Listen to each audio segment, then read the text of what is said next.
What is going on, everyone? Today we're going to be talking about the top 3 biggest needs for every NFC team. I will be doing AFC as soon as possible, sometime within the next 48 hours. Sorry, AFC fans, got to start somewhere. Before we hop in, if you could do me a huge favor, please take just a second to hit that like button down below. It is a free and easy way to support my channel. It tells YouTube that you enjoy the content and to push this out to other NFL fans just like you. So let's get into it. We're going to start with the NFC North and the Chicago Bears. Just a little bit of context for what you're looking at here. So you're going to see some color-coded grades here. I figured it was better to show a little bit of context there instead of just a bunch of white names. Who are these guys? It's not a perfect grading system like I would do in my deep dives where it's much more thorough. Just a little snapshot at kind of how good I perceive these guys on a very, very basic level. Also, everybody that's in parentheses are pending free agents. And I'll try to give a little bit more as I talk about these teams as maybe who I expect to be back, maybe a little bit here and there. But let's get started with the Bears here. Number 1, I have defensive line in general. Normally, I would break this up by edge and interior, but the Bears, as I've said, have, in my opinion, the worst front 4 I've seen at least in the last 5 years, maybe more than that. They need everything here. Really, all they have is a couple of rotational pieces, guys like Tayshaun Gibson, Al-Quadin Muhammad. Terrell Lewis was brought in, didn't really play for them. He's a guy that played in Indianapolis. Justin Jones is fine as a third defensive tackle, but they need starters. They need stars. Everybody knows it across the board. Robinson is a prospect, a developmental piece. Dominique Robinson, we'll see what he can do. But yeah, D-line's a huge, desperate need for the Bears. Then linebacker, also a huge need. They're letting most of their snaps go. Nicholas Moreau, Joe Thomas, Adams. I don't think they're going to bring a whole lot of those guys back. I like what we saw from Jack Sanborn as an undrafted free agent. I think he could be a decent number 2 for a while in this league as a good run defender, but you still need a guy next to him. And even long term, I don't know if Sanborn is going to prove to be a quality starter. And then I have offensive tackle. I think interior, they're in decent shape as long as Larry Borom can get back healthy. But offensive tackle is a need. I think we really like what we saw from Braxton Jones at left tackle, enough for them to probably push that off to next year to give him another year to prove that he is a established tackle. You know, he played well, but anytime you have a day 3 player like that, you're going to be a little bit hesitant. But the right tackle situation is really poor. Larry Borom just didn't take that step up last year. Alex Leatherwood is a legitimate problem if they asked him to play. Riley Reef, a Band-Aid veteran, I don't see him being back. So they got to figure something out at offensive tackle, whether that's through the draft or free agency. Then the Detroit Lions. I've got cornerback as their biggest need. You feel pretty good about Jeff Okudah. He had a really good start last year and then settled in with some ups and downs, but he should be set. But beyond that, Jerry Jacobs is an undrafted free agent type. He's been fine. They don't really have anyone in the slot that they can trust right now. Chase Lucas, an undrafted pickup last year, or a 7th-round pick, rather. Mike Hughes, Will Harris, these guys played okay in stretches last year. Maybe they bring one or both of those guys back. Things flamed out with Amani Oruwariye, who was really bad this year. So cornerback is a massive need, even if you have Okudah there. Defensive tackle as well. Love Aleem McNeil. I'm a big fan of his game. Loved that draft pick when it happened. But, man, they just don't have anybody else here. You got Benito Jones played okay alongside Isaiah Buggs. Maybe they bring him back for cheap, but those guys aren't starters. Michael Brockers has really been bad here in Detroit. I would expect he's probably a cut candidate. Levi Onwuzurike, I painted a lot of skepticism for what he was going to be in year 2, and he just hasn't been able to stay healthy, hasn't been able to get on the field. He is a sunk cost at this point. Anything you get from him is house money, but you're not counting on him, the former 2nd-round pick. So defensive tackle, a huge need. And then tight end, Brock Wright, I think some Lions fans are going to say, give him a chance to be the starter next year. He played okay when they traded Hawkinson away. I don't know. He's an undrafted guy. He's a fine player, but I think they can do a lot better there. They've got Shane Zylstra, who made some plays in spots last year, and James Mitchell, a day 3 pick from last year. I still think tight end in this system where they love to run the ball. Dan Campbell, a tight end guy. after they traded away TJ Hawkinson, I think it'd be nice for them in a really good tight end class to maybe insert a more high upside player into that group. And then I didn't have it listed here, but quarterback as well. I'm going to say, like, this is the perfect opportunity to take a project type like a Will Levis, like an Anthony Richardson. Jared Goff is a starting caliber player. He played really well last year. I think he can play, I don't want to say excellent football for them, but we saw what he did in the last 4 months of last season. It was really good football, but this is a great opportunity, a great window for them to maybe get the ball rolling on a potentially elite quarterback. We know the importance of that in the NFL.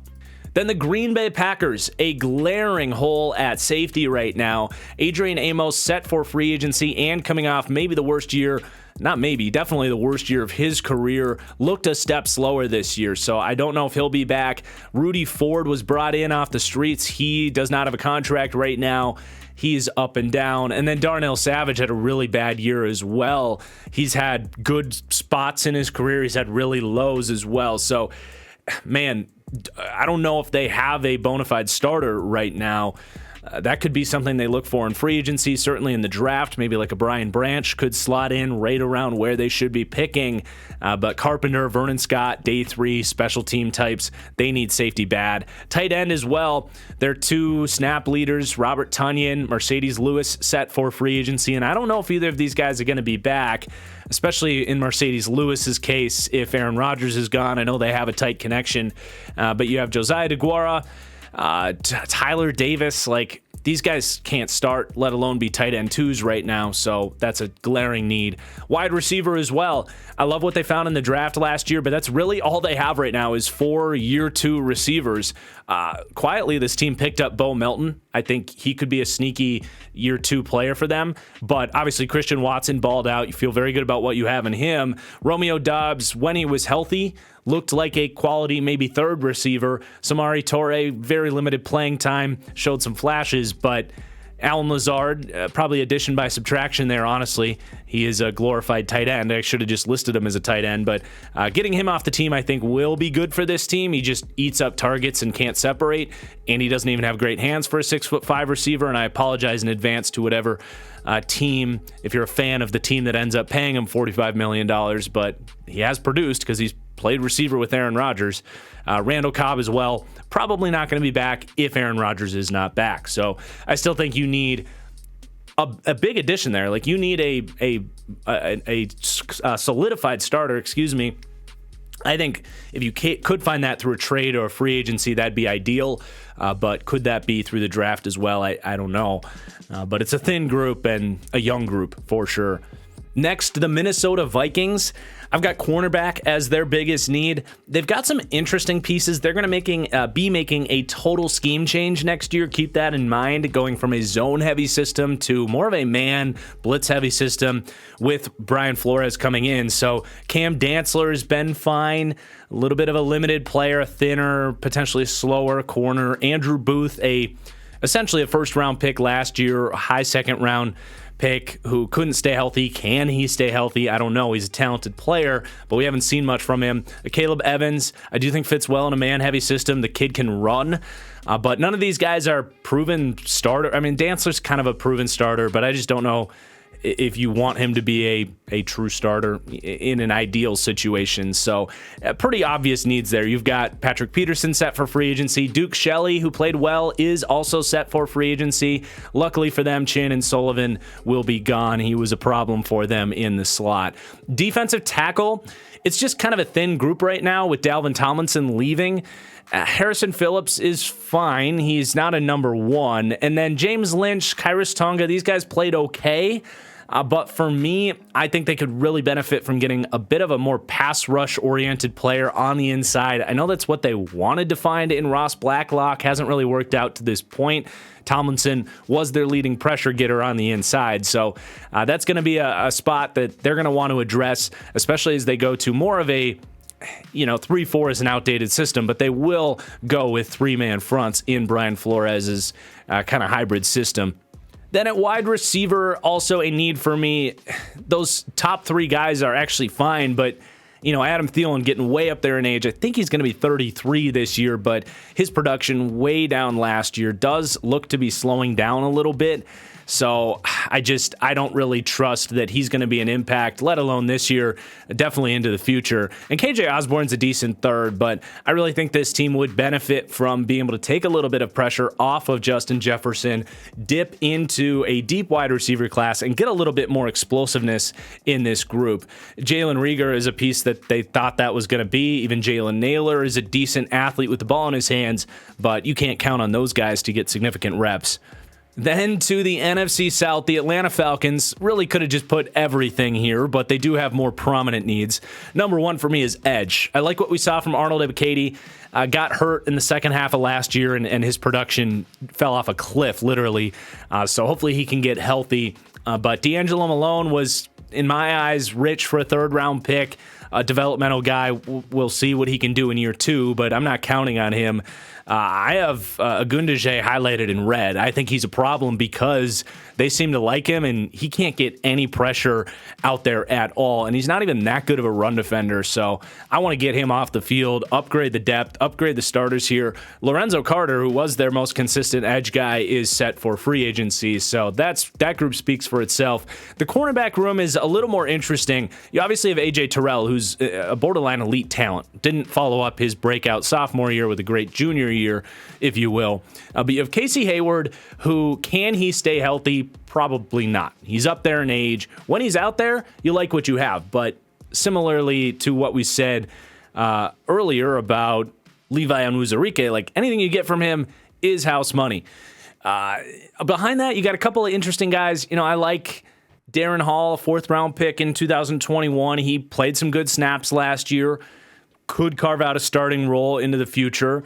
D. Alford played as, I think, an undrafted free agent this year. So, those are interesting pieces, but I don't know if they have someone to count on as a starter other than A.J. Terrell right now for a variety of reasons. Isaiah Oliver is set for free agency. Rashad Fenton didn't work out here after they traded a 7th-round pick for him. So, cornerback, they just got to upgrade that group. And then quarterback as well. This team has put themselves in one of the more, in my opinion, honestly, just frustrating, confusing situations by drafting Desmond Ridder in the 3rd round because he's just such a low upside quarterback, honestly. Maybe he proves that wrong, but he played well enough that they probably feel okay with him as the starter, but also, are you ever going to feel great about Desmond Ridder as your starting quarterback? I don't know. They have a high top 10 pick right now, so I just think this conversation just genuinely makes me frustrated. I don't know what they do. I don't know where they go. All I know is that this quarterback room at some point very likely is not going to cut it. Marcus Mariota is still there too, as if this couldn't be more complicated. Then on to Carolina. Quarterback, also a need, but that's much more in the forefront for them. Right now, the only quarterbacks they have on roster are P.J. Walker and Matt Corral. I'm fascinated by Corral, but this is certainly not an ideal situation. House money with him, all that. I don't think they look at Matt Corral and say, he's our starter coming into the year. Sam Darnold, not under contract. So this is definitely a team that makes a lot of sense for me for a Derek Carr to come in and stabilize this situation. I love the staff that they've put together. Inversely, I don't love this for Anthony Richardson. I will say that because he would have to start right away, and Anthony Richardson is not ready to start as much as I like him as a prospect. So they're in a tough spot as well. Then defensive tackle, I love Derek Brown. He had a really big year, but beyond that, you basically have no one. Bravion Roy, Marquand McCall, Matt Ioannidis is a decent pass rusher, but he is set for free agency, so they got to add a starter and depth to that group. And then I just put receiver/tight end. I want one more playmaker that I can feel really good about here, whether that's at receiver or tight end. You obviously love DJ Moore. I think Laviska Shenault is very good for what he is as that kind of gadget manufactured touch guy. Terrace Marshall is a bit of a wild card here, but between him and what you have at tight end, I would certainly like to add maybe a Dalton Schultz, for example, just to give you one more reliable guy out there. But overall, I just looked at this depth chart and I was like, I like some of these pieces, but give me one more to make this an ideal situation. Then for the New Orleans Saints, I was stunned to see what this defensive tackle group is shaping up to look like. It's been a pretty solid interior group relative to the rest of the league over the last few years. But right now, both David Onyemata, Shai Tuttle, and Kentavious Street all set for free agency. Those are their 3 leading snap getters from last year, and I don't think they're going to have a whole lot of money to retain those guys either. So right now, Malcolm Roach, Albert Huggins, just not a couple of players that have played a lot of quality snaps. So it speaks for itself, I suppose. Then the quarterback room is a mess right now. You still have Jameis Winston under contract, making a decent amount of money. I think they can probably cut him and save some money there. Taysom Hill, of course, is still there for what he is. And then Andy Dalton, who played really well for this team last year, is set for free agency. So they're going to be one of the more complicated, fascinating teams to monitor as far as what they do with this quarterback room. And then at wide receiver, Michael Thomas obviously complicates this thing. He's under contract, but it just feels really unlikely that he's going to be back next year. I love Chris Olave. Rashid Shaheed played really well last year as a deep threat. It's a good couple of pieces, but Marquez Callaway, he's fine. Traquan Smith, fine. Jarvis Landry, Deontay Hardy set for free agency. It's just a really thin group right now, and I think they need some more pieces. Then the Tampa Bay Buccaneers, quarterback in need. So that's 4 straight NFC South teams needing a quarterback. Right now, Kyle Trask, the only quarterback under contract for next year, and that's really all I have to say about it. Cornerback, also very thin for next year, unless they can find a way to work out some contracts here, because you have Carlton Davis, you feel great about that. Zion McCollum, who's a day 3 project, who I really liked, incredible athlete, but not someone you're trusting right now. D. Delaney, who's like a hybrid piece. Jamel Dean, great player, set for free agency. Sean Murphy-Bunting, really good player, set for free agency. So if they can't retain those players, and I know they've kicked the can down the road, I know they're not swimming in cap space, and do they want to continue to do that without a quarterback? I don't know. This cornerback room could be a real problem for them next year. Then at linebacker as well, Devin White, very inconsistent player, big name player, but honestly, got a contract looming and hasn't played very well, had a really bad year this year. And then Levante David is also set for free agency. So this is really a concerning group right now. KJ Pritt and Ulysses Gilbert right now is potentially going to be starting unless they bring in someone else, obviously. But that's not a good room right there. A lot of needs for this Bucs team that looks like they could potentially fall apart in a hurry, depending on the path they want to kind of go here. Then the NFC East with the Dallas Cowboys. Defensive tackle for me, this continues to be a need. I like Osa Odigizua. He's a little bit undersized, not the most dominant run defender, but he's a starter. Beyond him, I don't like these guys at all. Neville Gallimore hasn't shown an ounce of development since he came into the league as an athlete out of Oklahoma. Quentin Bohanna, big body guy, whatever. Hankins was a Band-Aid. He won't be back. So they need more bodies. They need starters. They need a better run defense on the inside, in my opinion. Then at wide receiver, Cowboys fans will be happy to see this here.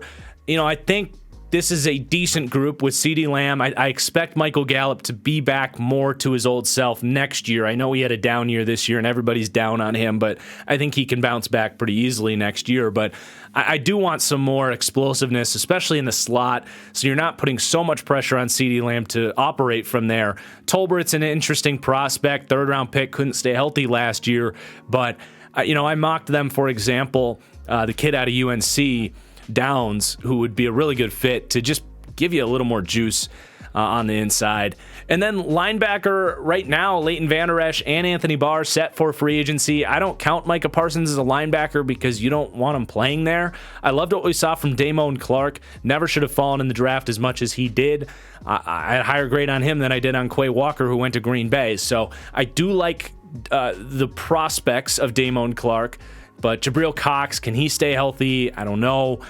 That's a group right now that is very quickly looking thin.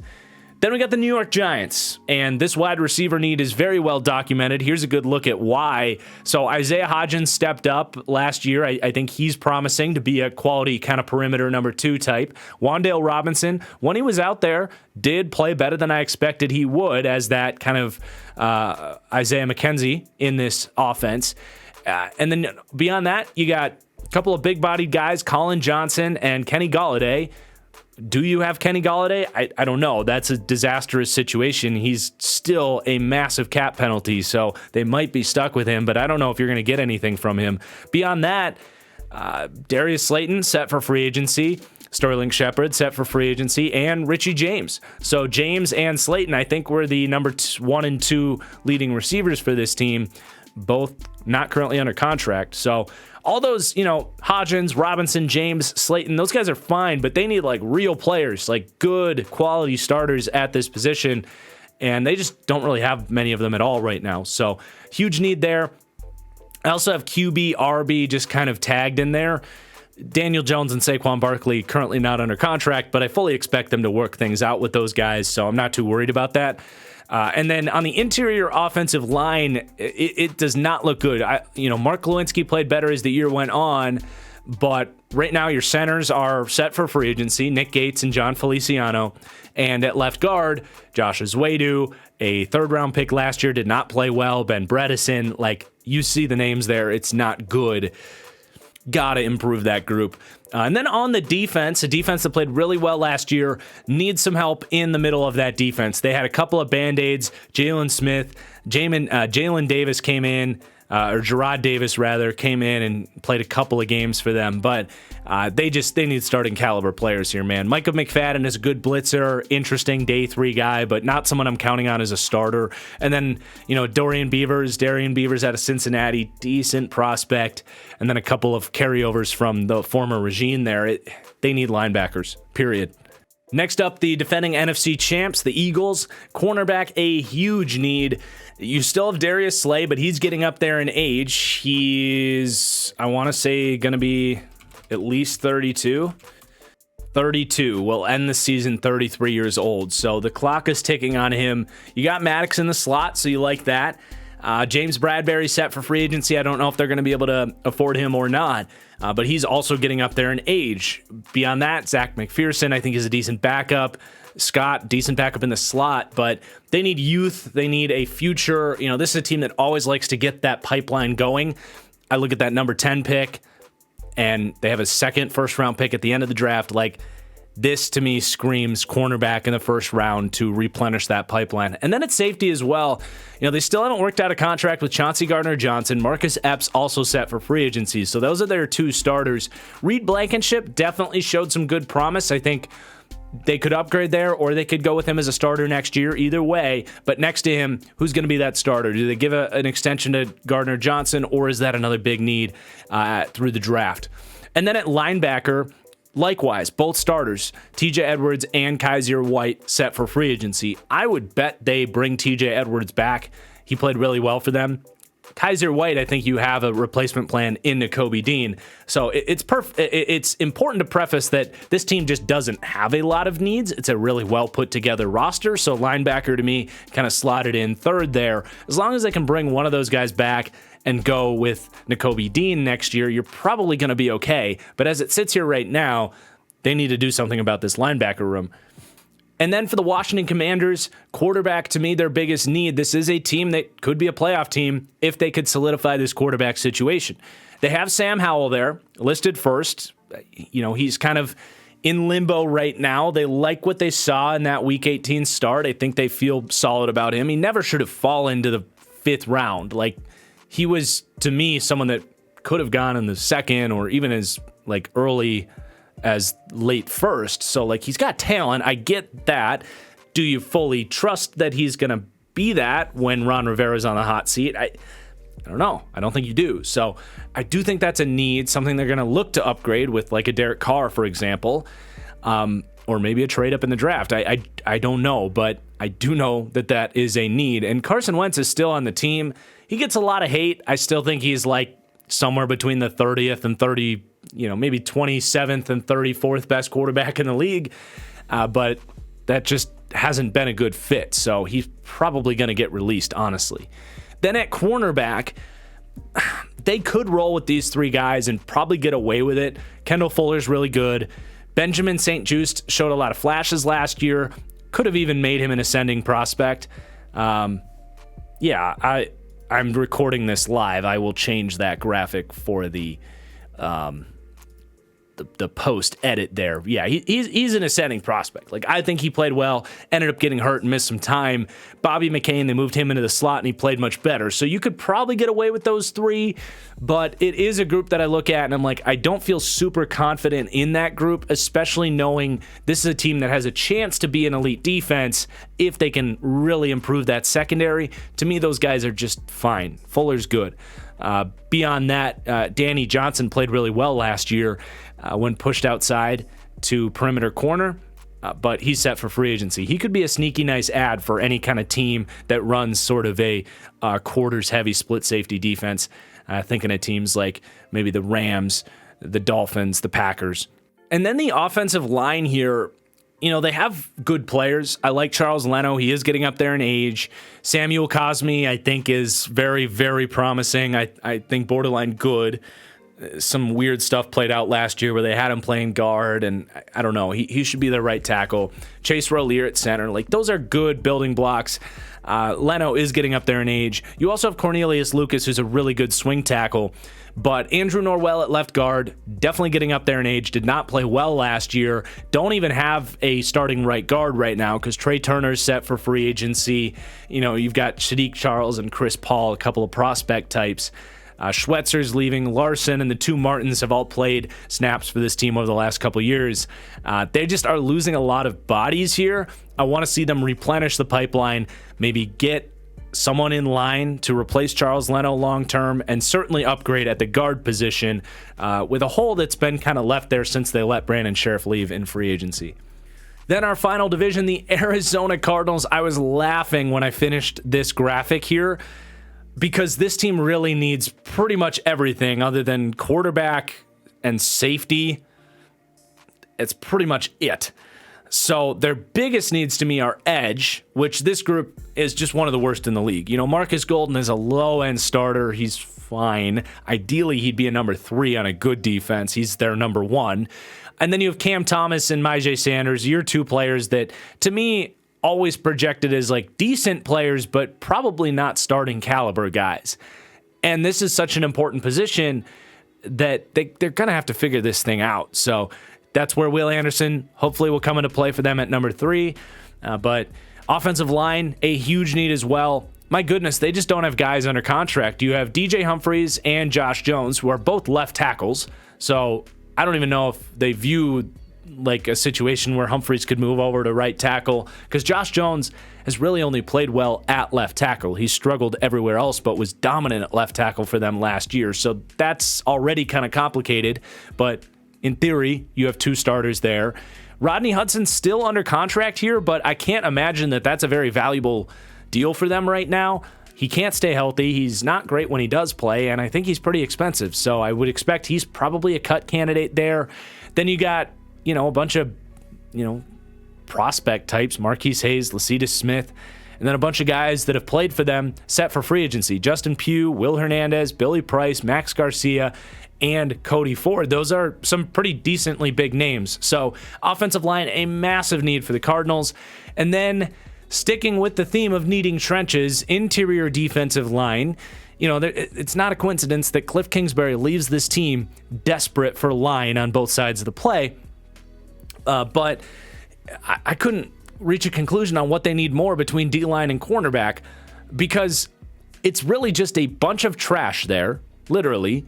And the two good players they have at both interior D-line and at corner, Zach Allen and Byron Murphy, are set for free agency. So they have a ton of work to do. That doesn't even sum up the extent of their needs, but that's the gist of it right there. Okay, then we have the San Francisco 49ers. Like the Eagles, this is a pretty complete roster. They don't have as many big needs, but they do have a lot of guys leaving for free agency that they're probably going to leave some holes at some point. But at corner, you love Charvarius Ward. He was awesome this year. And then a couple of guys that I think showed some promise. Diamador Lenore, who played much better down the stretch than he did in the first half of the season. And Samuel Womack, a fifth-round rookie who played really well in the slot when they asked him to play. So you could roll with those guys, but you probably don't feel great about Lenore and Womack. Emmanuel Mosley's set for free agency. He's going to be a little bit pricey there. He's probably going to be in that 3 years, $30 million range. So I don't know if they can afford that or want to pay him that. I think they need some help at corner. Safety as well. Jimmy Ward is getting up there in age and a free agent. So are they able to bring him back? I'm not sure. If they can't, they're going to need some help there. Talanoa Hufanga was good in the strong safety spot, but he can't do what Jimmy Ward did. So that could turn into a huge need very quickly. I would expect, though, they work that out, knowing what he means for that defense. And then on the offensive line, man, they are losing 3 kind of starting caliber players for them. Mike McGlinchey, their right tackle, Jake Brendel, who played great at center for them this year, and then Daniel Brunskill, who's been a really nice swingman for them, who played a lot for them last year. He's also set for free agency. So right now you have Trent Williams, obviously.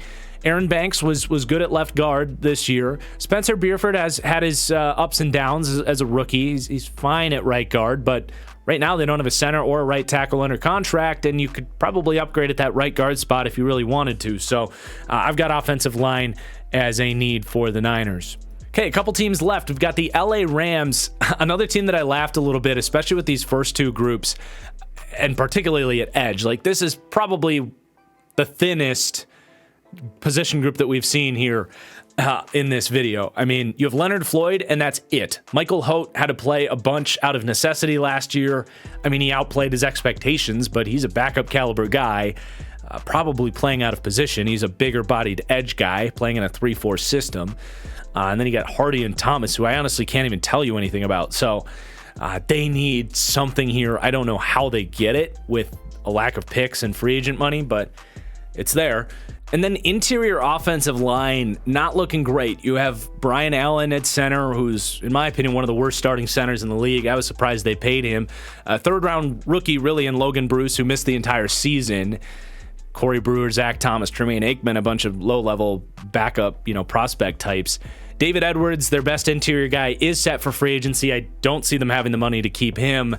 And Coleman Shelton, who stepped in and played really nice in relief for Brian Allen last year. They maybe could re-sign him, but even then they need a piece. So this is not a good group. And then at cornerback, could they get away with Jalen Ramsey, Kobe Durant, and Grant Haley? Durant and Haley, who played well deep into the season last year. Could they get away with that? Maybe, but do you feel good about that? No, absolutely not. Haley's an undrafted free agent who I like, but got cut by the Giants and found a spot with the Rams. And Kobe Durant, a year 2, day 3 rookie, who I do like the system fit, but definitely not proven. David Long set for free agency. I think they need more in this cornerback room than what they have right now. Then we have the Seattle Seahawks, and I might take some heat for this, but for me, their number 1 need is cornerback. Tariq Woolen's awesome, but beyond that, Michael Jackson was not good. Fun player.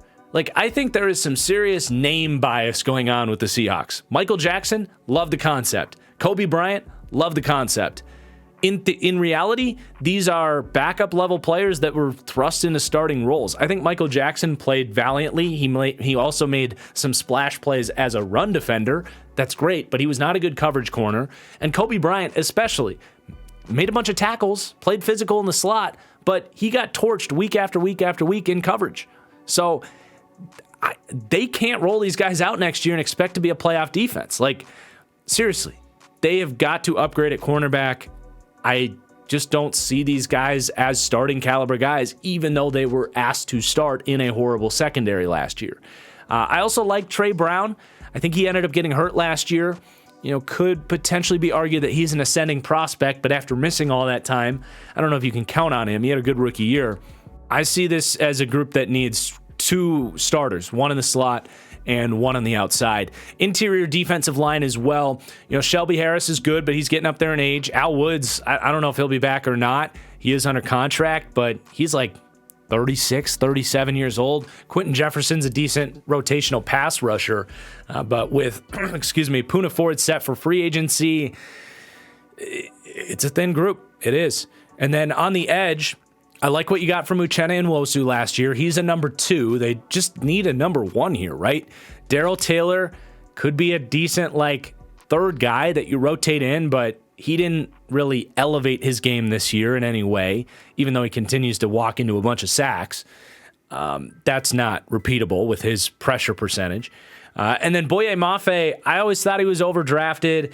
He's already up there in age. I'm cheering for him. He's a gopher. He grew up in the town that I currently live in, so I'm pulling for him, but I had a third-round grade on him. Really didn't give much as a rookie. He's already going to be 24, 25 years old next year, so I don't know. I really hope the best for him, but I don't think you can count on him. Alton Robinson coming back from injury, okay.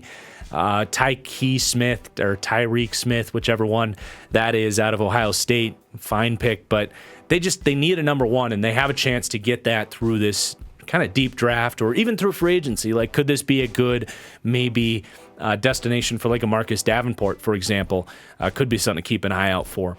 But there you go. There are your team needs for every NFC team. Again, please do hit that like button, especially if you're an AFC fan waiting on the AFC video. Let me know that you enjoy this video and you're looking forward to the AFC version. If you enjoyed, otherwise, please do hit that like button.